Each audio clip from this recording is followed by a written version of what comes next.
नमस्कार साथियों, हिंदी साहित्य सागर में आपका स्वागत है। हम पढ़ रहे हैं आचार्य रामचंद्र शुक्ल का हिंदी साहित्य का इतिहास। इसके अंतर्गत हमारा चल रहा है आदिकाल का प्रकरण 2 अपभ्रंश काव्य। अभी तक हमने बात की थी कि जो सिद्ध और जो योगी हैं उनकी भाषा से संबंधित, उनकी रचनाओं में किस प्रकार का वर्णन मिलता है, किस प्रकार के भाव और विचार उन्होंने प्रस्तुत किए हैं इसके बारे में। और आगे चलकर भक्ति काल के सूफी संत, निर्गुण धारा के संत और जो वैष्णव संप्रदाय से संबंधित है उन पर किस प्रकार नाथ और सिद्धों का जो विचार हैं, जो भाव हैं, उनका प्रभाव पड़ा। इसके पश्चात आचार्य रामचंद्र शुक्ल कहते हैं कि जो ये सिद्ध है, बौद्ध है, जैन धर्म है, ये धार्मिक या सांप्रदायिक शिक्षा से संबंधित इनके ग्रंथ हैं। इसलिए उन्होंने इनके ग्रंथों का और इनकी रचनाओं का कोई उल्लेख नहीं किया है। और वे आगे बोलते हैं कि जो साहित्य की जो कुछ ऐसी सामग्रियाँ प्राप्त होती हैं उनकी रचनाओं और उनके जो संग्रहकर्ता हैं उनके बारे में वो आगे उल्लेख करते हैं, जिसके अंतर्गत हम बात करेंगे हेमचंद्र की, सोमप्रभ सूरि की, जैनाचार्य मेरुतुंग की, विद्याधर की। तो प्रारंभ करते हैं हम हेमचंद्र से। गुजरात के सोलंकी राजा सिद्धराज जयसिंह संवत 1150 से 1199 तक और उनके भतीजे कुमारपाल, जिनका समय मिलता है 1199 से 1230 तक, यहाँ इनका बड़ा मान था। ये अपने समय के सबसे प्रसिद्ध जैनाचार्य थे।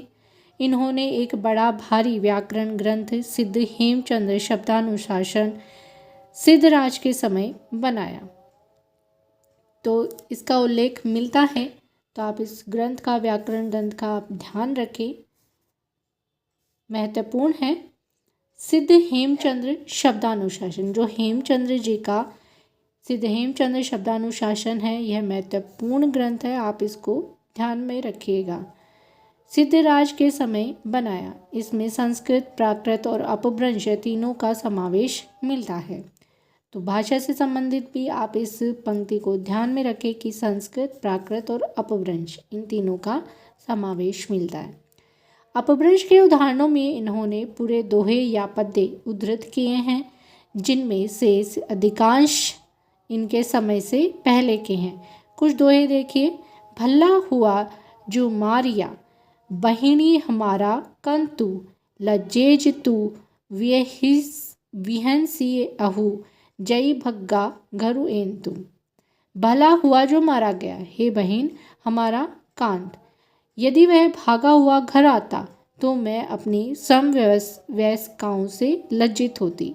अर्थात ये कहना चाहते हैं कि जो वीरांगना है उसकी भावना क्या है कि जो मेरा पति, कांत मेरा पति, अगर कायर होकर इस प्रकार का कायरतापूर्ण कृत्य करता कि वह रणभूमि से भाग कर आ जाता, तो मैं अपनी जो स्वयं वयस्का अर्थात जो मेरी जो सहेलियां थी, मैं उनके सामने लज्जित हो जाती। तो बहुत अच्छा हुआ कि वह उसमें रणभूमि में मारा गया, शहीद हो गया। तो ये इस प्रकार की भावना इसमें मिलती है। जई सो न आवई दुई, घरु काई अहो मुहु तुझू, वैणु जयखंड ही तऊ सही, सो पियु हो न मुझू। हे दूती, यदि वह घर नहीं आता तो तेरा क्यों अधोमुख है। हे सखी, जो तेरा वचन खंडित करता है। श्लेष से दूसरा अर्थ क्या निकलता है कि जो तेरे मुख पर चुंबन द्वारा क्षत करता है वह मेरा प्रिय नहीं। जे महु देना दियंडा देयी पवसंतेण, ताण गणतीय अंगुलियु जज्जरियाऊ नहेण। तो ये कुछ उदाहरण इसमें दिए गए हैं ये पूछे तो नहीं जाते हैं, परीक्षा की दृष्टि से इतने महत्वपूर्ण नहीं है, लेकिन फिर भी पुस्तक में है तो हम इनको साधारण रूप से पढ़ लेते हैं। जो दिन या अवधि दैत अर्थात प्रिय के प्रवास जाते हुए मुझे दिए गए थे, उन्हें नख से गिनते गिनते मेरी उंगलियां झरझित हो गईं। प्रिय संग में कऊ नींदड़ी पहिए परोख हुके मई बिनई विनाशिया नींद न एव न तेव। प्रिय के संगम में नींद कहाँ और प्रिय के परोक्ष में भी क्यों कर आवे। मैं दोनों प्रकार से विनाशिता हुई अर्थात गई, न तो यूं नींद और न त्यों नींद। अर्थात जब प्रिय पास में रहता है तब भी नींद नहीं आती, और उससे परोक्ष अर्थात वह जब नहीं रहता तब भी नींद नहीं आती। अपने व्याकरण के उदाहरणों के लिए हेमचंद्र अपने भट्टी के समान एक द्व्याश्रय काव्य की रचना की, जिसके अंतर्गत कुमारपाल चरित नामक एक प्राकृत काव्य भी है। इस काव्य में भी अपभ्रंश के पद्य रखे गए हैं।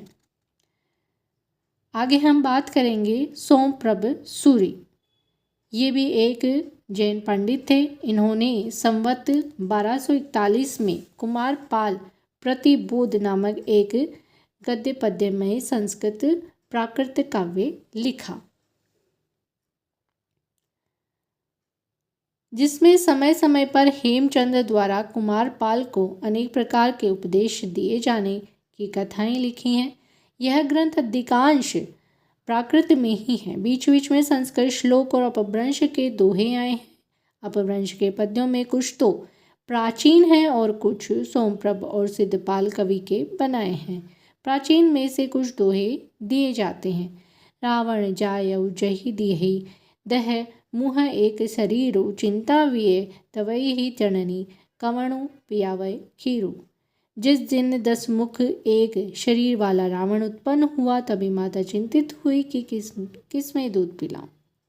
बेस बिसी है बारियई जीवई मनोहर गत गंगा जल पखलिए भी सुनी ही की होई पवित्र। वेश विशिष्टों को वार्य अर्थात बचाइए, यदि मनोहर गात्र हो तो भी। गंगा जल से धोई कुतिया क्या पवित्र हो सकती है। पिए ही थकिए सिए लो दीणु तह विरहिंगिनी किलंत थोड़ई जल जिम मच्छलिए तल्लो विल्ली करंत। हे प्रिय, मैं सारे दिन तेरी विराग्नि में वैसे ही कड़कड़ाती रही जैसे थोड़े जल में मछली तलबेली करती है, तड़पती रहती है। तो ये कुछ उदाहरण हैं, वैसे ज़्यादा ये पूछे नहीं जाते, फिर भी हम इनके बारे में बात कर लेते हैं। फिर आगे हम पढ़ेंगे जैनाचार्य मेरुतुंग। ये रहे हैं संवत 1361 में प्रबंध चिंतामणि इनकी एक ग्रंथ प्राप्त होता है। तो प्रबंध चिंतामणि नामक एक संस्कृत ग्रंथ भोज प्रबंध के ढंग का बनाया, जिसमें बहुत से पुराने राजाओं के आख्यान संग्रहित किए गए हैं, और इन्हीं आख्यानों के अंतर्गत बीच बीच में अपभ्रंश के पद्य भी उद्धृत हैं, जो बहुत पहले से चले आते थे। कुछ दोहे जो राजा भोज के चाचा मुंज के कहे हुए हैं, और मुंज के दोहे अपभ्रंश पुरानी हिंदी के बहुत ही पुराने नमूने कहे जा सकते हैं। मुंज ने तब तेलंग देश पर चढ़ाई की थी। तब वहाँ के राजा तेलप ने उसे बंदी बना कर लिया था तथा रस्सियों से बांधकर अपने यहाँ ले गया था। वहाँ उनके साथ तेलप की बहन मृणालवती का प्रेम हो गया, और इस प्रसंग को दोहे में देखिए। झाली टुट्टी किम नरमऊ किम हुएऊ झरपुंज हिंदई दोरी बंदी यहू चिमक्कड़ तिमुंज। टूटी पड़ी हुई आग से क्यों न मरा, क्षार पुंज क्यों न हो गया। जैसे डोरी में बंधा बंदर वैसे घूमता है मुंज। मुंज भणई मुड़ान वई जुब्बण गऊ न झूरी कई जय शक्कर सय खंड थिए तो इस मीठी चूरी। मुंज कहता है कि हे मृणालवती, गए हुए यौवन को न पछता। यदि शक्करा 100 खंड हो जाए तो भी वह चूरी हुई ऐसी ही मीठी रहेगी। जामति पच्छही सपंचई सामति पिलही होई, मुंज भणई मुणाल वई बीघन न बेड़ई कोई। जो मति या बुद्धि पीछे प्राप्त होती है, यदि पहले हो तो मुंज कहता है कि हे मृणालवती, विघ्न किसी को न घेरे। बाह्य बिछोड़वी जाही तूहु, हऊ तेवई का दोसु, हिये ठिये जई निरसही, जानऊ मुंज सरोस। बाह छुड़ाकर तू जाता है, मैं भी वैसे जाती हूँ, क्या हर्ज है। हृदय स्थित अर्थात हृदय से यदि निकले तो मैं जानूं मुंज रूठा है। एहू जम्मू नघू गिऊ भड़ सीरी, खगु न भगु, तिखा तुरिय न माणिया, गोरी गली न लगू। यह जन्म व्यर्थ गया, न सुबटों के सिर पर खड़ग टूटा, न तेज घोड़े सजाए गए, न गोरी न सुंदरी के गले लगा। फुटकल रचनाओं के अतिरिक्त वीर गाथाओं की परंपरा के प्रमाण भी अपभ्रंश मिली भाषा में मिलते हैं। अब आगे हम बात करेंगे विद्याधर के बारे में। इस नाम के कवि ने कन्नौज के किसी राठौड़ सम्राट शायद जयचंद के प्रताप और पराक्रम का वर्णन किसी ग्रंथ में किया था। ग्रंथ का तो पता नहीं, पर कुछ पद्य प्राकृत पिंगल सूत्र में मिलते हैं। जैसे इस प्रकार की कुछ पंक्तियां हैं, कुछ खास है नहीं तो मैं आगे आपको बता देती। आगे हम बात करेंगे जहाँ पर देखिए कुछ महत्वपूर्ण होगा, मैं उसके बारे में आपसे चर्चा कर लूँगी। बाकी इनमें समय व्यर्थ करना सही नहीं रहेगा। यदि विद्याधर को समसामयिक कवि माना जाए तो उसका समय विक्रम की 13वीं शताब्दी समझा जा सकता है। शारंगधर, इनका आयुर्वेद का एक ग्रंथ तो प्रसिद्ध ही है। ये अच्छे कवि और सूत्रकार भी थे। इन्होंने शारंगधर पद्धति के नाम से एक सुभाषित संग्रह भी बनाया है और अपना परिचय भी दिया है। रणथंभौर के सुप्रसिद्ध वीर महाराज हम्मीर देव के प्रधान सभासदों में राघव देव थे। उनके भोपाल, दामोदर और देवदास ये 3 पुत्र हुए। दामोदर के 3 पुत्र हुए शारंगधर, लक्ष्मीधर और कृष्ण। हमीर देव संवत 1358 में अलाउद्दीन की छड़ाई में मारे गए थे। अतः शारंगधर के ग्रंथों का समय उक्त संवत के कुछ पीछे अर्थात विक्रम संवत 14वीं शताब्दी के अंतिम चरण में मानना चाहिए। इसमें यह कि जो हमीर देव है उनका समय अगर 1358 प्राप्त होता है तो वही जो समय 14वीं शताब्दी, वही समय शारंगधर के ग्रंथों का भी मानना चाहिए। शारंगधर पद्धति में बहुत से शावर मंत्र और भाषा चित्र, भाषा काव्य दिए गए हैं, जिनमें बीच बीच में देश भाषा के वाक्य आए हैं। उदाहरण के लिए श्रीमल देव राजा की प्रशंसा में कहा हुआ यह श्लोक है। नूनम बादल छाई खे है पसगे, निश्राण शब्द है खरय, शत्रु पाड़ी लुटाली, तोड़ी हंसी सो एव भणते भट्टा। झूठे गर्व भरा मघाली, सहसा रे कंत मेरे कहे, कंठे पाग न निवेश जह, शरणम श्री मल्लम देव विभु। परंपरा से प्रसिद्ध है कि शारंगधर ने हमीर रासो नामक एक वीर गाथा काव्य की भी भाषा में रचना की थी। यह काव्य आजकल नहीं मिलता। उनके अनुकरण पर बहुत पीछे का लिखा हुआ एक ग्रंथ हमीर रासो नाम का मिलता है। प्राकृत पिंगल सूत्र उलटते पलटते मुझे हमीर की चढ़ाई, वीरता आदि के कई पद्य छंदों के उदाहरणों में मिले। मुझे पूरा निश्चय है कि ये पद्य असली हमीर रासों के ही हैं। अतः ऐसे कुछ पद्य नीचे दिए गए हैं। तो आचार्य शुक्ल जी इस बात को स्पष्ट करते हैं कि जो हमीर रासो है वह शारंगधर के द्वारा लिखी गई है। इस प्रकार का कोई जो स्वतंत्र की ऐसी रचना प्राप्त वर्तमान में नहीं होती है। लेकिन जो ये प्राकृत पिंगल सूत्र नामक जो पुस्तक है, इसमें इसका उल्लेख मिलता है। कुछ छंद हमें इसमें प्राप्त होते हैं। ढोला मारिए ढिली मह, मुछियो मेछ शरीर, पुर जंजला मंतीवर चलिए बीर हमीर पाव भर मेयनी कंपई दिगमग अणह अंधार धुली सुर रह आछही। दिगमग अणह अंधार आण खुरसा अणुक उल्ला दरमरी दमसी विपख मारू ढिल्ली मह ढोला।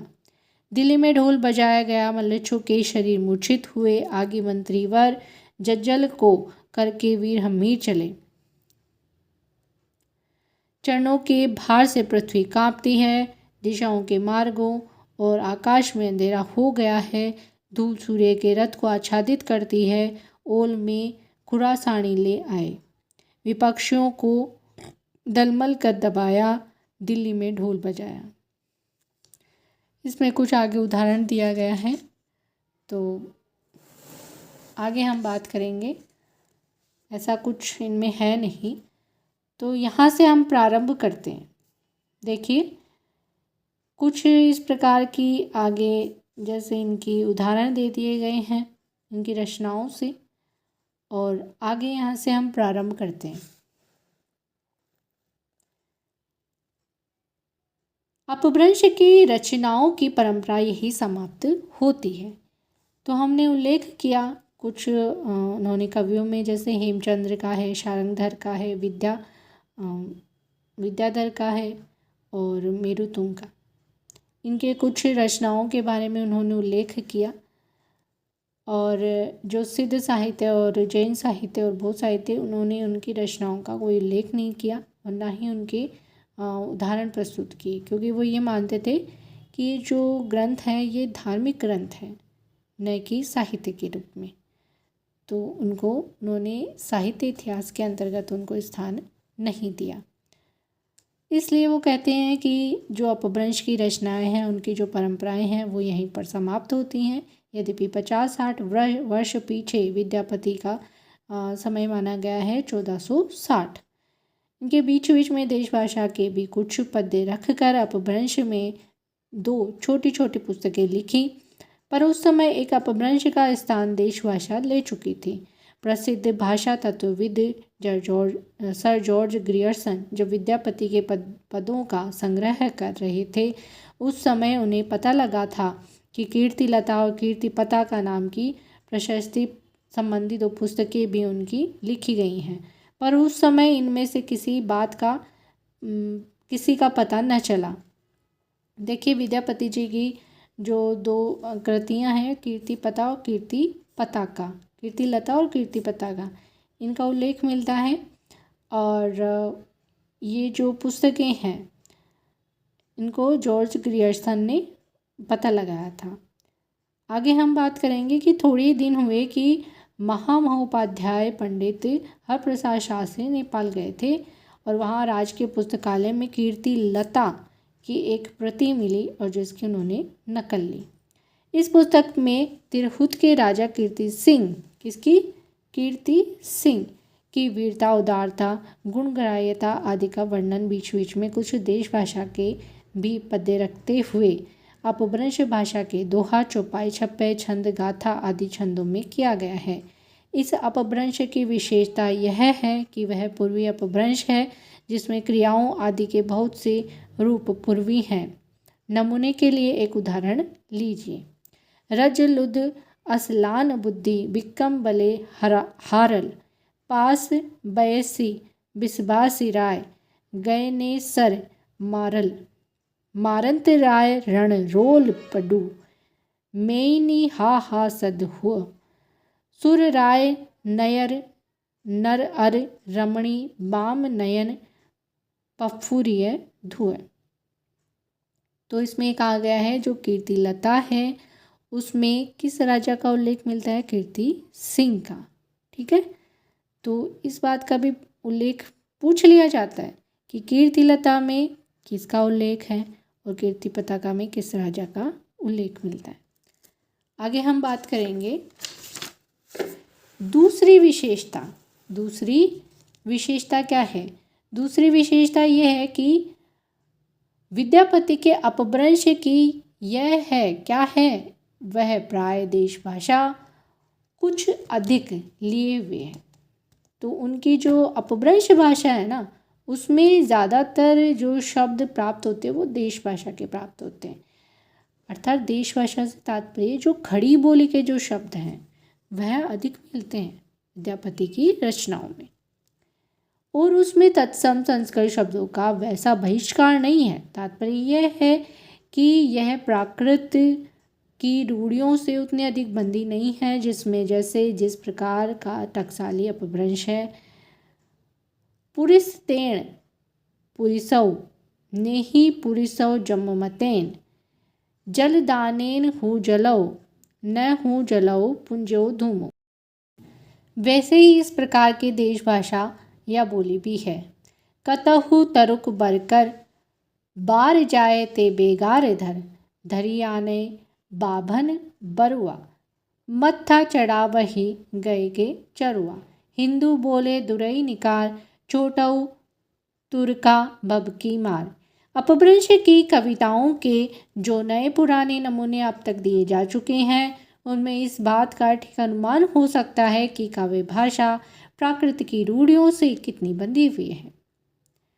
बोलचाल तक के तत्सम संस्कृत शब्दों का पूरा बहिष्कार उसमें पाया जाता है।